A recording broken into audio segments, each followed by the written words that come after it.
Welcome to another episode of Karat Juice. I am your host, Monte Lee. Thank you for taking the time to listen to this program. I appreciate all of you guys, all of my listeners out there. We're going to get right into the program. But before we do, if you haven't already, please like, subscribe, share the podcast. Also, lend me a BMW.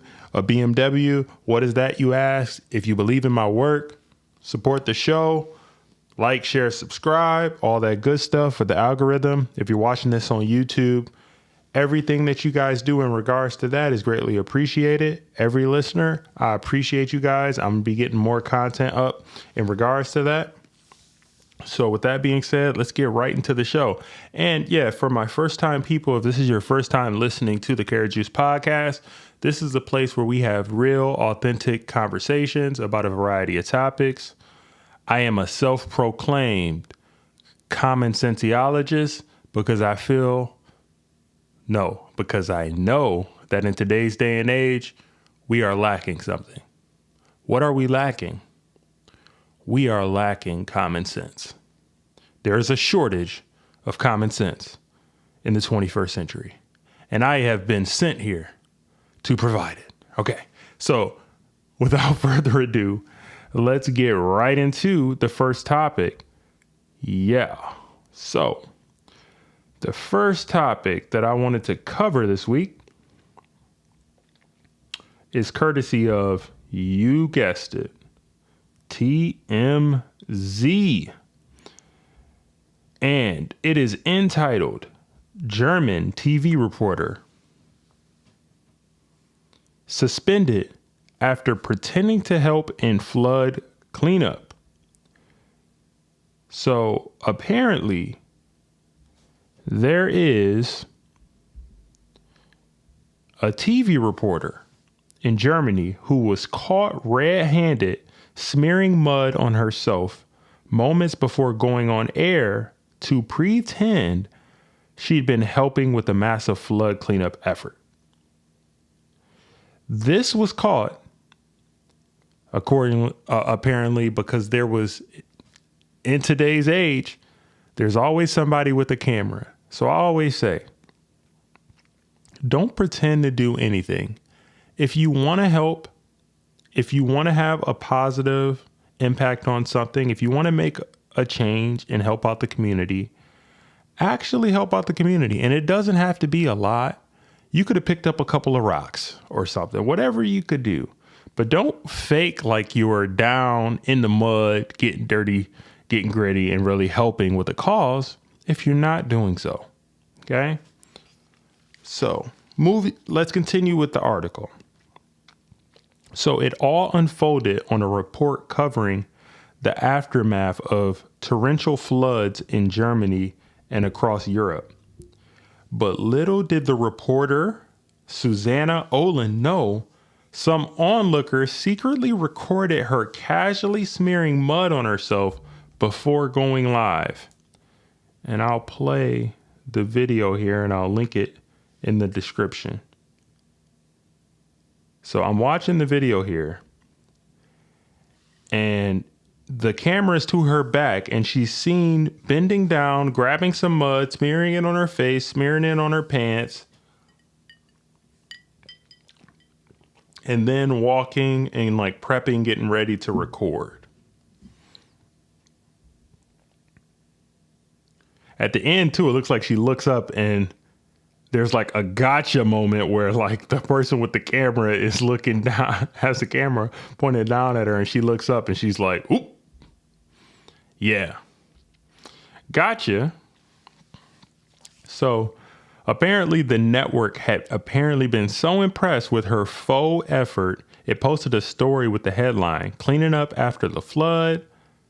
RTL presenter Susanna Olin lends a hand in Bad Münsterreifel. Hopefully I said that right. That part's in German. I don't know what that means. So Olin is seen during her report talking about the extensive damage caused by the flooding. She's holding what appears to be a shovel and some gloves, presumably to telegraph they were the tools she used before going on the air. So, yeah. Don't pretend to do anything. If you're actually about a cause and you want to make a difference, it's better to just report on it and talk about it. Not fake like you are really making a difference and actually down there with the workers. So the secret recorded video was eventually uploaded on Twitter, and just hours later, the story applauding her help was yanked and Olin was suspended. Wow. Okay. She got suspended for this. Serious. So a spokesperson for the network said, our reporters' approach clearly contradicts journalistic principles and our own standards. We, therefore, gave her leave of absence on Monday after we heard about it. So she later apologized and explained, after I had already privately helped out in the region on previous days, on that morning, I was ashamed to appear on camera in front of the other 8 workers with a clean upper body. She added, so I unthinkingly smeared mud on my clothing. This should never have happened to me as a journalist. It happened to me as a person whose heart was touched by the suffering of all those affected. This is where getting in the mud might have been a good thing. You think? You think? Yes. Don't pretend to get in the mud. Actually do it. Go help out the workers for a little bit, for a while before your spot, and it would have been no harm, no foul. And a bigger point that this brings up is I see, and I have seen often, that there's a lot of people who want to take shortcuts, and in this social media era, in this instant gratification era, there are so many people who want to pretend and want to make up and portray this persona that they are holier than thou, or that they are doing all of these philanthropic endeavors and charity and stuff. And a lot of it, unfortunately, is cap. Most people who do those type of things don't need to post about it. You just do it. You just give. And I'm not saying that I'm that type of person. I'm actually really not. But I don't pretend to be. At some point, I want to get to that point where I could be more charitable and giving. But right now, I'm focusing on me. I'm focusing on my family. I'm focusing on the priorities that I have. But when I get to the point where I could be more charitable and giving and I got my things in order, I'm not going to have to post about it. It's going to be something that I do, not expecting anything in return, just because it feels good to me. And yeah, every once in a while I'll do something nice for somebody, or if somebody's in need, I'll, lend them something that I feel is appropriate if I have it like that. And I don't expect anything in return. So yeah, that's just a life lesson there. If you're going to do something that's helping out other people, you don't need to get clout because of it.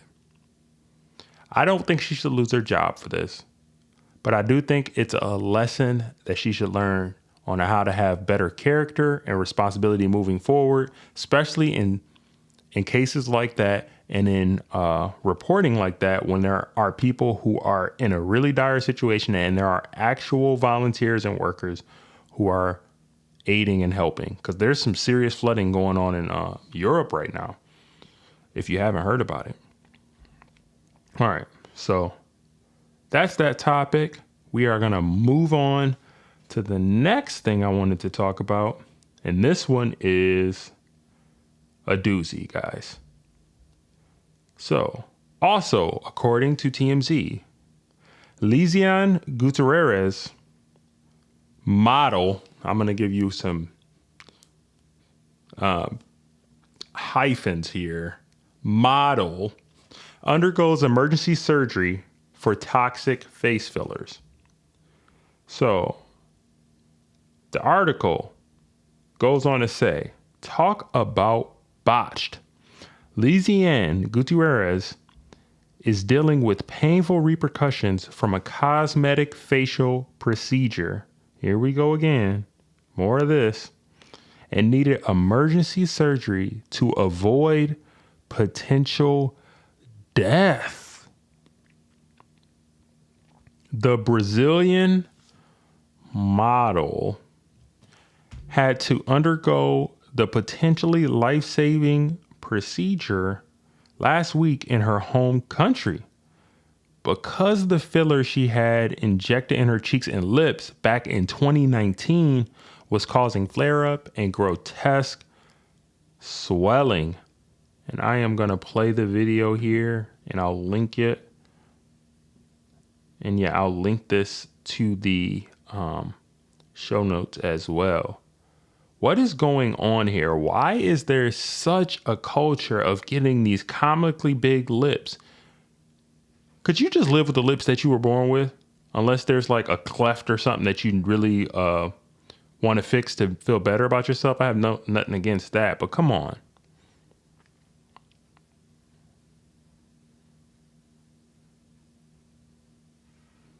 Oh, that's gross. I don't even want to watch that anymore. Okay, so we're told in this article that Louisiana's doctors believed she was at risk of an infection that could get into her blood and kill her. So Dr. Laertes Thomas went into her face to manually scoop out the filler. Obviously, it says watch the footage at your own risk. Yeah, it looks crazy. Oh my goodness. Her face is comically overdone and just looks ridiculous. My goodness.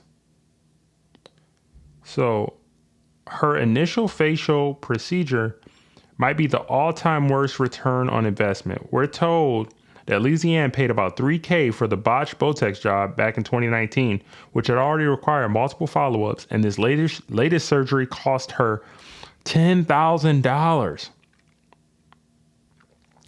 So she's paid $13,000 for her face to look like this? Come on. Come on, guys. Ladies, it's over.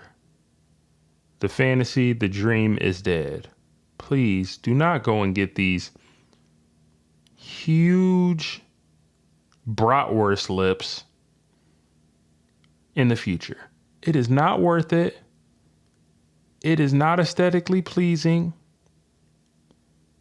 Who cares? If you got some smaller lips, rock those smaller lips. You know? This is crazy. Why? I just don't understand. Why? Why? Sometimes that's all I can say is just why. It's very sad. What happened to people having inherent value, self-esteem, and worth in themselves? When did it become just so second nature to go under the knife as a young person and just rearrange your whole face like you're Mr. Potato Head or Mrs. Potato Head? It just doesn't make any sense for me. There's no logical thinking behind it. I know that a lot of people in today's day and age want attention, but I am reaching out into the atmosphere and saying, no, stop it. Young people, young women in particular, take care of yourself. Get out of the mirror. Live your life. Social media is a highlight reel. It is not life. People, for the most part, only show you their highlights. And those pictures that you see on that social media feed If you took that girl's phone and you opened up the camera roll, she took 35 pictures, snaps, before she picked that one photo that she put a caption on it and said, "I felt cute. I might delete this later. ... She took 35 photos. She altered it. She photoshopped it, and she still might delete it because of the insecurity. You do not want to live this way. You should be focused on living your life, enjoying the people around you. And yes, I understand that beauty is a big part of your life moving forward for a lot of you, but natural is better. Just focus on taking care of your skin. Don't drink excessively. Don't smoke. Don't use substances. Get proper rest. Drink a lot of water. Eat fruits and vegetables, and you will be gravy. Natural is better. Who cares if you don't have the hugest lips ever? Somebody will dig that. I promise you. Okay? Public service announcement. No. I know it's something that you don't hear a lot in today's day and age, but no. Do you need bigger lips? No. Do you need a surgically repaired butt? No. If you want a bigger butt, bigger rump, bigger thighs, I got something for you. It's called SQUAT. It's a squat. And you know what it is? It's free. Let's wake up, people. Unplug yourself from the matrix. Because I care about you guys. I don't have any kids, but I got sisters. I got little sisters. I have nieces. I have goddaughters who are young, and they're growing up in this day and age, and they're going to be young women, and they're going to be teenagers before you know it, and then they're going to be dating before you know it, and I don't want them to be influenced by this foolishness. So I'm standing up as a guy who's a millennial. I was born in '88. I've seen a lot. I've seen the beginning of this social media explosion, and I've seen it through this far. And right now it's gotten out of hand. I'll say that. So that's where I'll leave it with that. Oh, I need a drink. All right. All right.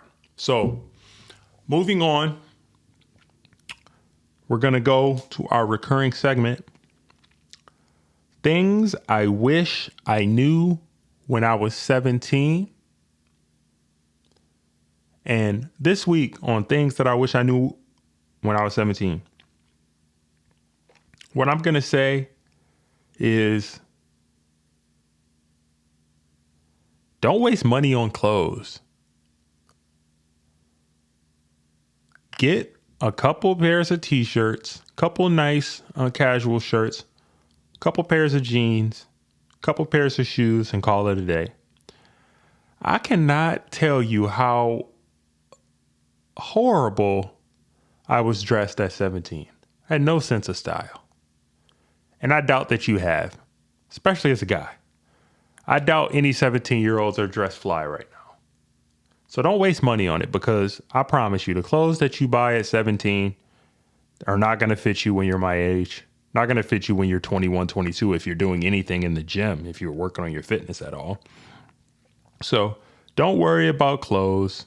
Make sure your clothes they fit you and that they're clean, but don't spend a lot of money on it, because honestly, it's really just a waste of time. What I would encourage you to do is focus on your personal growth. Focus on learning.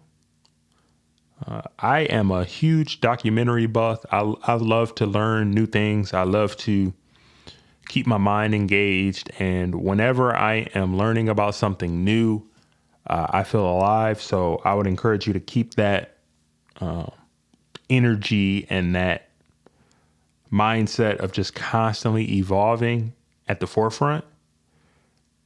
But I looked at some of my pictures when I was 17 and yeah, I've come a long way. All right. I'm 32 now. I have come a long way in the past. What was that?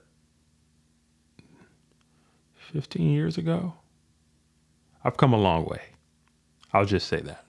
Baggy hoodies with skulls on them, wallet chains, baggy jeans, and the dreaded Air Force Ones. You couldn't pay me to put on Air Force Ones now. I haven't wore a pair of Air Force Ones since I was in high school, and those are horrible shoes, by the way. I don't understand why anybody ever wore those back in the day. Uncomfortable. Everybody that's walking around in them is walking around like ducks because they don't want their shoe to bend. You know, the people that walk like Daffy Duck in them, keeping their foot flat because they don't want the crease by the toes. You look like a fool. And I was one of them at the beginning. Man, no, I don't want to crease my Air Force One. You got a dog chasing you and you scooting away. You don't want creases to hit your toes. You look crazy, man. Shoes are meant to be walked in and worn, okay? So if you is in school and you worried about creases in your shoes, you got, no. No.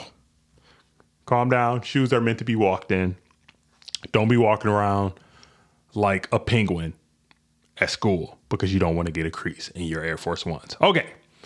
All right. So did we cover that? I think we covered that. We're good. Okay. So the next thing that I wanted to talk about this episode has to do with the Olympics. Yep, it's that time of year. I love the Olympics. Hope you guys have been watching. The Olympics are in Tokyo. And yesterday, around 5 a.m., there was a basketball game where Team USA played France. I was playing basketball in a Gus Macker tournament at the time. And after my game, I looked up the box score and I saw something that shocked me. So the article comes courtesy of foxsports.com. Team USA stunningly falls to France in opener at the Olympics. This team has been shaky. They lost 3 out of their last 4 games. They lost 2 out of the 3 exhibition games. And they are not putting fear in anyone. So the article goes on to say that Team USA's dicey run of performances by the men's basketball team carried on to their Group A opener at the Olympics. So a stunning 83-76 loss at the hands of France to open the games came after the U.S. lost a pair of exhibition games to Nigeria and Australia in the lead up to the Olympics. So I wanted to give my input on the problem with Team USA. I don't know if any of you guys have ever played basketball, but if you played basketball, you could relate to this. There is a such thing as having too much talent. Whenever I have played basketball, I played in college. My senior year, I was an All-American. So I've played a fair share of basketball. I've played organized. I play for fun. I still play now in recreational tournaments. I know basketball. And in my basketball life and career, whenever I've played with too much talent, where like my teammates are overly talented, there's usually a pecking order that has to take place and people have to have defined roles. And when there's too much talent on the team and everybody's used to being ball dominant or being the best players in their respective teams, or they're overly talented, it usually is friction. And that's what I'm seeing with this Team USA team. They have too much talent.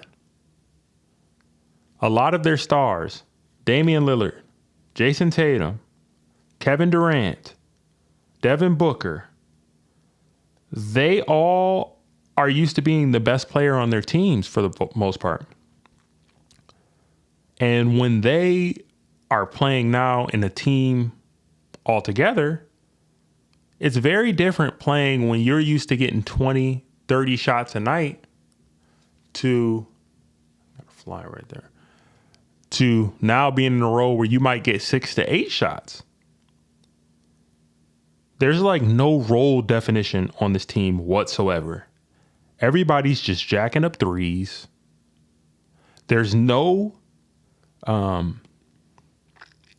camaraderie, it seems like, and very few facilitators. All of their guards, for the most part, are scorer first.